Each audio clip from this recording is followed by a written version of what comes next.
qu'il sera sorti, nyonso ya kobimisa qu'il en soit ainsi dit l'Éternel. ezala oyo alobi yo nkolo Prête à édifier ton peuple. ebala kosunga Au libota na nom yo de Jésus-Christ. na kombo na yesu Amen. betela ta nzambe maboko Betela le roi des rois, maboko ya bien.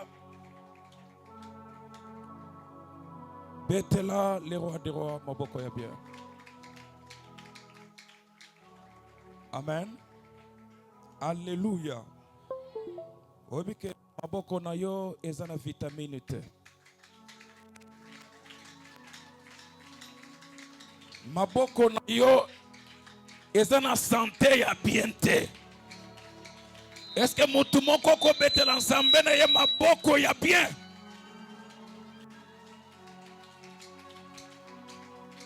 Nzambe ya tata na biso apambola yo. Ziko pesela nga ye mbote. Nazotala ndenge ozokomisa mbote na ngai. Kozala caporal te. Mbote na ngai ozopesa ngo kangelonga. Yayo? Oh. Kolo apambola yo.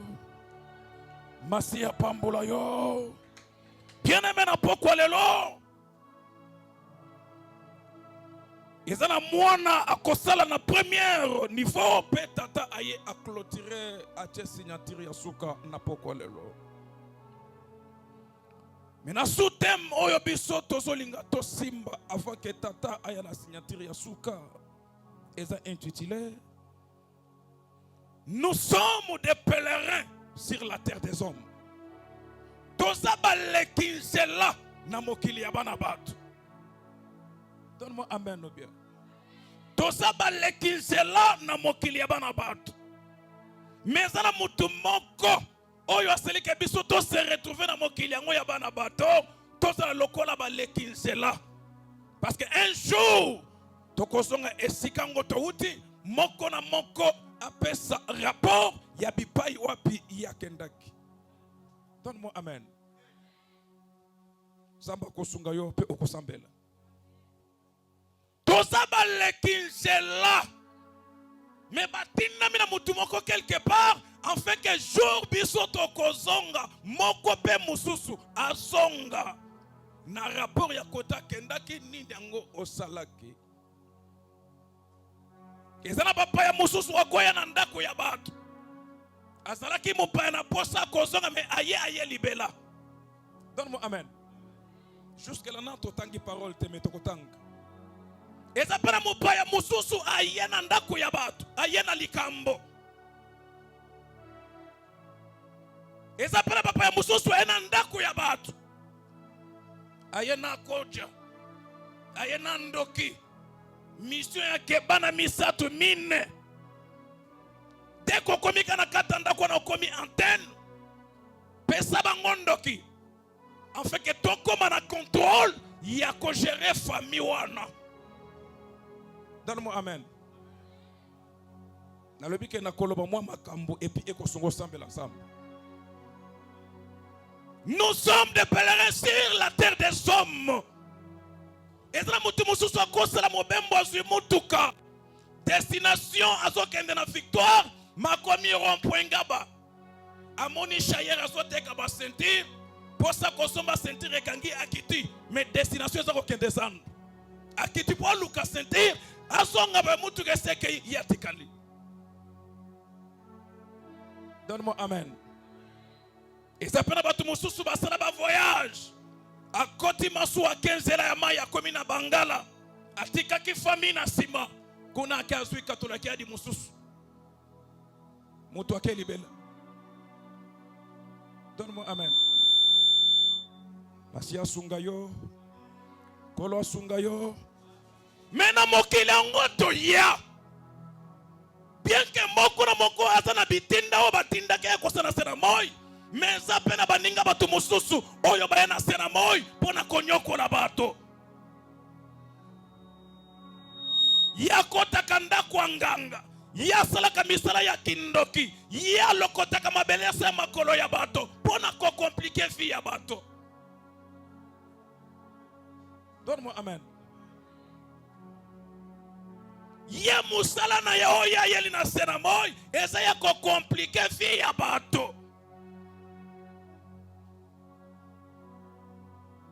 Ozalaki bien, mais uta aya.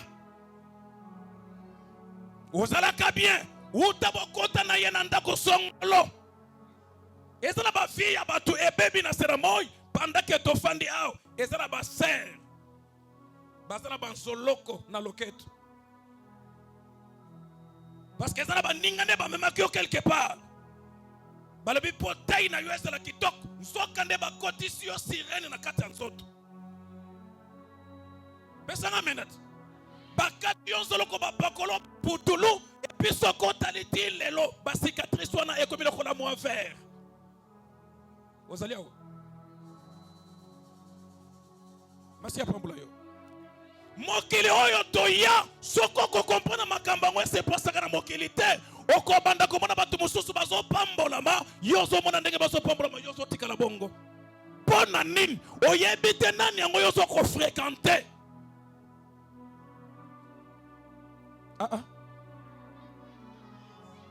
Pesanga amen. Ezana ba frère basaliao à cause ya baninga on se retrouve kota na ndako moko bazo biso ke kota na se na makolo eza pena basi basaliao ozo talangai basi basokola yo combien de fois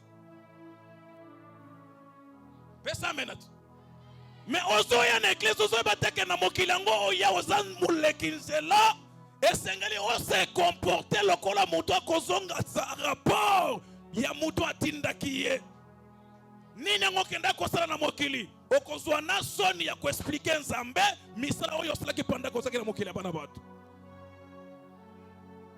eza na mabote epanzani mpo na yo ndoki munene ndongo ofandi awo osopesa bana bato ndoki mais soki balobi sambela nzambe nkolo et puis olobaka pe a langue ozali awo ozotala ngai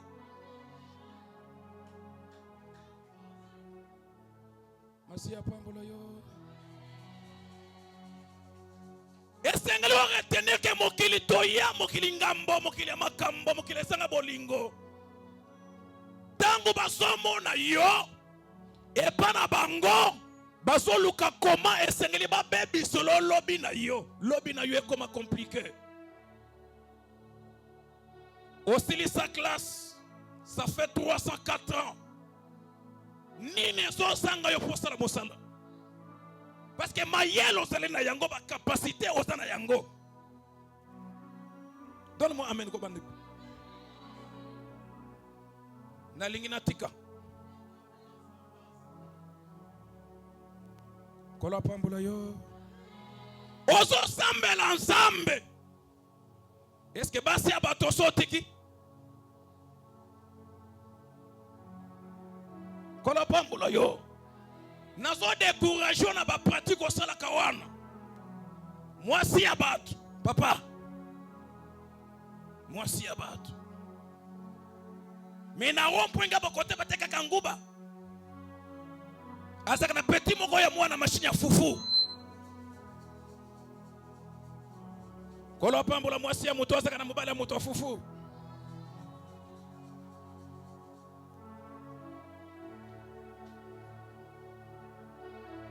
Kola pambola yo. Masia pambola yo. Bien-aimé, na poko eloko sala prière que nzamba lor. Soko kuta makina kata ba engrenage moko très compliqué wezo sambu safina yo. Nzamba bimisa yo nzambe akangula libota na yo. Soki ezana batu mobimba bafandi quelque part.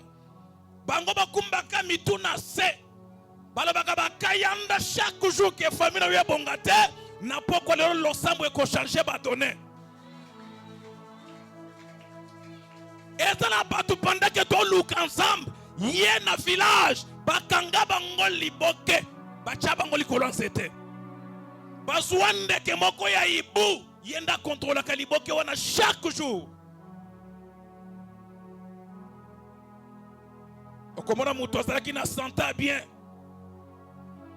Papa na bete lisolo témoignage moko ba pesingai. Mama moko azobela mutu passe. Ba mema na hôpital mutu azobikate. bamemi na ba église mama sobika te nzoka mutu ya mama oyo ezalaka réchaud. Pesa nga minute. Ezalaka réchaud ba chauffa ngoma desu chaque jour. Ososala makamboy asambelaka pe na église moko songolo. Bien aimé, toki ezala mutu azoluka malere ekota na famille na yo zamba lol akata sembo. Alabi zamba lola akata sembo. Misala ya kindoke eko umelaka libela te. Ezana kombo moko ezali koloba kombo nyonso. Kombo nezana kapasite ya koboma pe ya kobikisa. Kombo nezana kapasite ya kobikisa pe kotombola. Kombo nezana kapasite ya kopambola bato. Kombo nezana pe na kapasite ya kopesa bato misala. Pono yo sikoyo mutu ozana misala mabe ya koloka baninga bato. Tozotanga siko verset. Galates chapitre 6, 7 à 8. Natangi na kombo na Yesu. Ne vous y trompez pas. Pona bino. Bando ki bakodi ongo bozonyo kona bato soki bozali aboyoka. Bomiko sate. On nous manque pas de Dieu. Zamba za mona bitinda na yote zamba za karso de korsute. Ozo lokabato. Ozo ye pozolo beke ozo sambe l'ensemble. Donne-moi amen. Tofand. Ne vous y trompez pas. On ne se manque pas de Dieu. Ce que l'homme aura semé. Zongi selanga bien. Ce que l'homme aura semé. Nangina yebi sandoki oyo atikinda kwa yeko sambela te. Me alandi yo pona koloka yo. Yeba ke yenda so lokama. Est-ce que mutu moko comprendre? Soki ezala mutu moko abandaki kotanga kombo ya famille na ona ndenge ya mabe. Libota na ye ekweya na kati ya mfutuma. Mutu nyonso akani liwa. Akani mort subite. Te mutu wana bakunda ye. Nalabi mutu wana bakunda ye. Ataza membre ya famille na yo. Ataza mama oyo boti yo. Ataza mwana oyo boti. Soki azala baza koluka liwe kota na famille yenda kufa.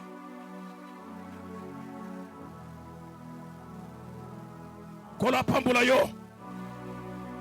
On nous se manque pas de Dieu. Totiki mabota, totiki makambu toye.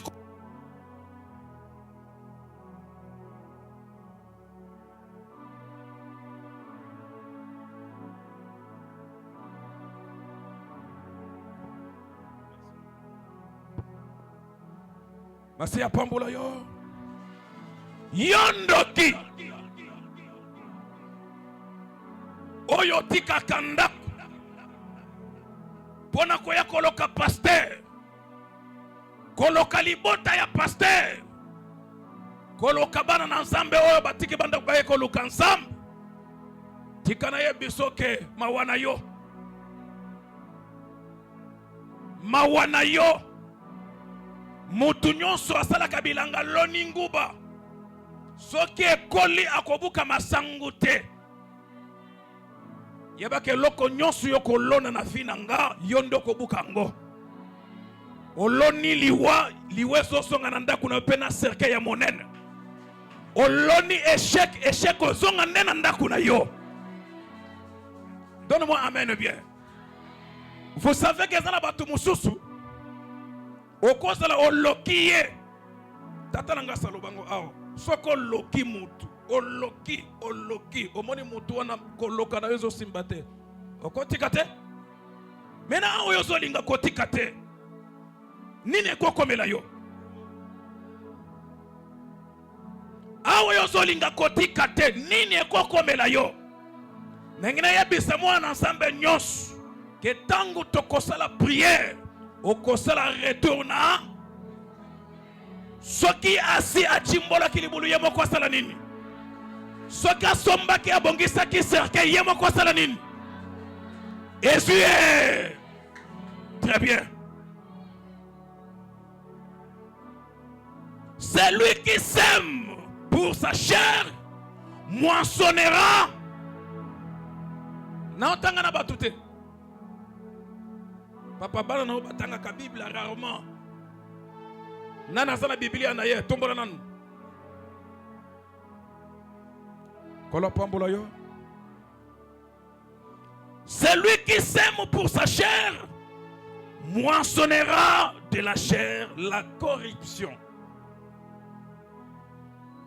Ozoluka oboma ye yebake tango ko raté mutozo lukoboma yebake lisuma ekolanda yo.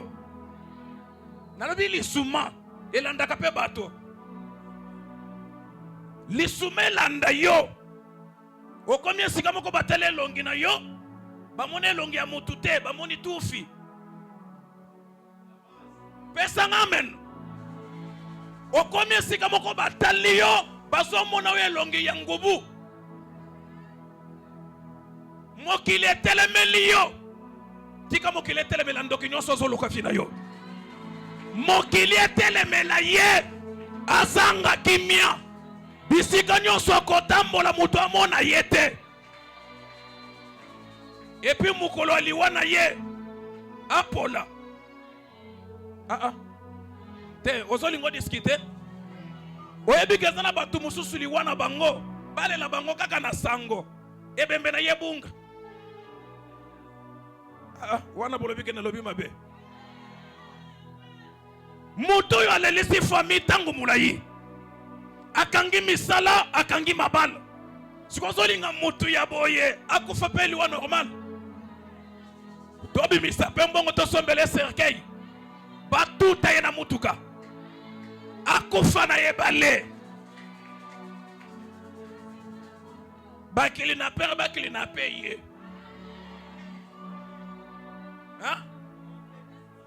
Abunga. Bosalisi ba vie de recherche. Bokati na RTNC. Balukiye ba moniyete. Tokomi ko batango mososo akebrasa. Soka akufakala. Kolo pambula yo. Mutu nyoso alelalisaka libota na yo abunga. Mutu nyoso azangisaka libota kimianza mbaso kipena ye.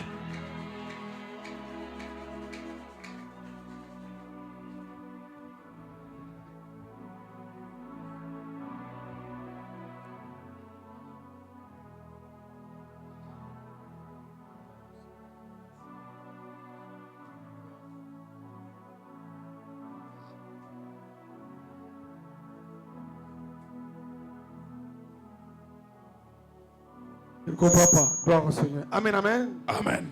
L'homme de Dieu, tu dois être derrière moi. Nous allons travailler dans la collégialité. Amen, amen. Amen. Et aujourd'hui, c'est une journée exceptionnelle. Qui a commencé ce travail? C'est Pasteur Pierre qui a créé le problème. Alors comme tu as crié, aujourd'hui, ça va se savoir. Je vous demande d'avoir une autre façon de voir les choses. Aujourd'hui, moi je vais parler l'essentiel. Et pendant 5 minutes, on va terminer. On va entrer dans la prière. Amen, amen. Amen. Il nous a été donné de parler de Nicolaïte. L'homme de Dieu a parlé longueur et largeur. Horizontalement et verticalement. À la question de savoir comment reconnaître l'esprit de Nicolaïte. Aujourd'hui, ça va se savoir. C'est comme ça, peuple de Dieu. Nous allons lire. Richemi passe devant, tu vas lire avec moi. Amen, amen. Amen. Nous sommes dans le livre de Jean 8. 32. Lisez mon fils.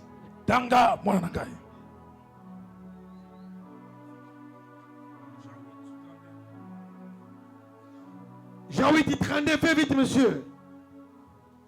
Tu prends, tu commandes d'abord de 29 à 32. Lisez mon fils. Jean 8, 29 à 32. La Bible dit, c'est lui qui m'a envoyé et avec moi. Il ne m'a pas laissé seul parce que je fais toujours ce qui lui est agréable. Comme Jésus parla ainsi, plusieurs crurent en lui et il dit aux Juifs qui avaient cru en lui, si vous demeurez dans ma parole, vous êtes vraiment mes disciples. Vous connaîtrez la vérité et la vérité vous affranchira. Applaudissez très très fort. Écoutez un peu de Dieu. Monsieur, restez là-bas. On doit travailler avec toi aujourd'hui. Et le dimanche, je vais chercher une fille qui doit être avec moi. Tout le monde doit connaître. Écoutez, ça va, c'est ça. Si tu ne sais pas apprendre à lire la Bible, c'est ton problème. Amen, amen. Amen. C'est comme le de Dieu. Ce n'est pas apôtre qui a dit ça. Amen, amen. Amen. Il dit ceci. C'est lui qui m'a envoyé. Est avec moi. Qui m'a envoyé? C'est Jésus. Il ne m'a pas laissé seul. Parce que je fais toujours ce qui lui est agréable. Les scribes et les pharisiens critiquaient Jésus à cause des enseignements de Nicolaïtes, à cause des enseignements de Balaam, les enseignements qui autorisent le monde de demeurer dans les péchés, les enseignements de dire tout est permis. Un homme peut être capable de se coucher avec les hommes. Les lesbiennes aussi. La nécromancie. Un homme qui s'accouple avec un cadavre. La bestialité. Un homme se couche avec une bête. Le mariage contre nature. C'est ça les enseignements de Nicolaïtes qui poussent aux gens de commettre le péché. Soit disant, nous sommes dans une période de la grâce. Est-ce que la grâce vous permet de pécher? Écoutez, ainsi en a décidé l'Éternel. Vous connaîtrez la vérité et la vérité vous affranchira. Et la Bible dit, si le Fils t'affranchit, tu seras réellement libre. Gloire au Seigneur. Bien-aimé, comme je dis parler ici, plusieurs crient en lui. Et il dit aux Juifs qui avaient crié en lui, si vous demeurez dans ma parole, vous êtes vraiment mes disciples. Vous connaîtrez la vérité. Et la vérité vous affranchira. Amen, amen. Amen. Peuple de Dieu, nous sommes dans un temps de soir. Jésus revient bientôt. Le péché est dans l'église. L'église dans le monde. La cacophonie généralisée. Les gens n'aiment pas qu'on leur dise la vérité. Non, on dit laissez le péché. Non, cette église on nous condamne. Cette église on nous bloque. Écoutez, la vérité, elle a un nom. Et la vérité, c'est Dieu lui-même. Si tu as la vérité, tu as le Dieu vivant en toi. Amen, amen. Amen. Gloire au Seigneur. Comment vaincre la Nicolaïté? Fuir le péché. Discerner les enseignements. Résumé, lisez 1 Jean 4:1. 1 Jean 4:1. Nous allons dire ce que l'Éternel va nous orienter. 1 Jean 4:1. Tu n'es pas encore prêt? Prends mon fils. 1 Jean 4:1. Lisez, fais vite. La Bible dit, Oui. bien-aimés, n'ajoutez pas la foi en tout esprit, mais éprouvez les esprits pour savoir qu'ils sont en Dieu. Car plusieurs fautes font car plusieurs faux prophètes sont venus dans le monde. Reconnaissez à ceci l'Esprit de Dieu, tout esprit qui confesse Jésus-Christ venu en chair et de Dieu. Amen. Applaudissez très très fort. Qui doit discerner bien aimé? Si tous les prophètes, les mamans aiment les prophètes, je viens consulter les prophètes. Ne savez-vous pas que, oh, bien aimé, moi je suis villageois. Au village, on voit les magiciens. Ils se trouvent des fusils comme ça. Vous pouvez les voir. Il introduit un couteau et les sang coulait. Les gens le suivaient derrière. Il peut prendre du sable comme ça. Il change le sable au sucre. Tout ce monde-là, toutes ces pratiques-là devient honteux aujourd'hui. Et tout ce monde devient des prophètes aujourd'hui. Et il y a l'esprit de discernement. Ceux qui aiment la prophétie, aucune prophétie n'a supéré à la parole de Dieu. La parole passe la prophétie. La parole donne la vie. La parole guérit. La parole ressuscite. Pourquoi confiez-vous aux prophéties? Il y a des pauvres prophètes. Actuellement là, vous ne les voyez pas. Ils ont bien commencé avec l'Éternel. Aujourd'hui, ils sont dans les décadents. Ils sont devenus des bétails. Tu n'as pas les yeux pour voir. Tu n'as pas les oreilles pour voir. Pourquoi tu ne veux pas avoir l'esprit de discernement? Jusqu'à quand tu vas accepter de t'emballer? Bien-aimé, si l'aveugle était conduit, il va t'amener où? Alléluia. Amen. Notre parole a un nom. Il s'appelle Jésus-Christ. Lui, il fait la grâce aux humbles. Il donne à ses enfants la nourriture appropriée. Amen, amen. Amen. Restez dans les saintes Bibles. En lisant la Bible, tu auras un esprit d'interprétation.